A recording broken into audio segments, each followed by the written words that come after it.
લિંબાયતમાં આવેલ કમરુનગર આવાસમાં છેડતી બાબતે હત્યા કરનારા 5 આરોપીઓને પકડી પાડતી લિંબાયત પોલીસ કમરુનગર ટુર્નામેન્ટમાં ઇરફાન અલી નાસિર અલી સૈયદ નામક ઈસમની છોકરીની છેડતી બાબતે હત્યા થઈ હતી, જેમાં હત્યા કરનારા આરોપીઓ અમજદ હુસૈન મનિયાર ઉંમર વર્ષ 45, ધંધો રિક્ષા ડ્રાઈવર, રહે room number 20, building number A4, કમરુનગર નવી ટુર્નામેન્ટ, લિંબાયત, સુરત શહેર, મૂળ વતન 80 ફૂટ રોડ, કાઝી પ્લોટ, બસ્તીની પાસે, તાલુકો જિલ્લો ધુલિયા, મહારાષ્ટ્ર.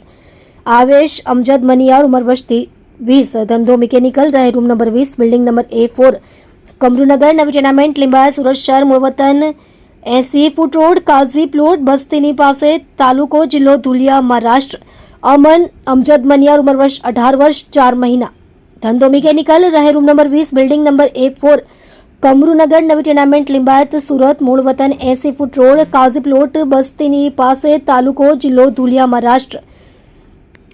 જયબુનિસા અમજદ મનિયાર ઉંમર વર્ષ 44, ધંધો ઘરકામ, રહે room number 20, building number A4, કમરુનગર નવી ટુર્નામેન્ટ, લિંબાયત, સુરત શહેર, મૂળ વતન 80 ફૂટ રોડ, કાઝી પ્લોટ, બસ્તીની પાસે, તાલુકો જિલ્લો ધુલિયા, મહારાષ્ટ્ર.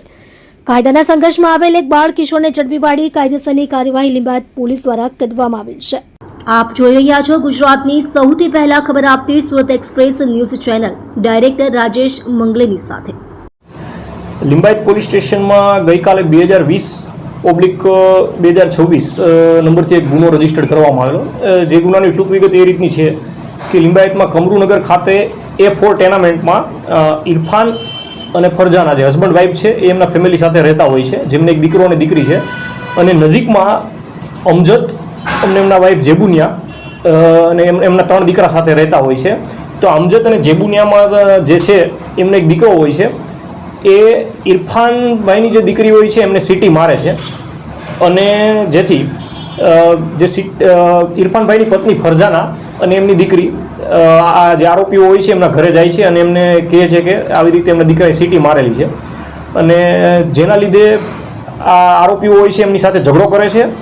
ત્યારબાદ સાંજના 8:30 વાગે આજુબાજુ આરોપીઓ 5 આરોપીઓ એટલે કે હસબન્ડ, એમના વાઇફ અને એમના 2 દીકરા અને જે ત્રીજો છે એ કાયદાના સંઘર્ષમાં આવેલ બાળ કિશોર, એ ત્રણેય ઇરફાનભાઈ અને ફરજાનાની એમની ઘરે જાય છે અને ત્યાં જઈને એમને ધમકાવે છે.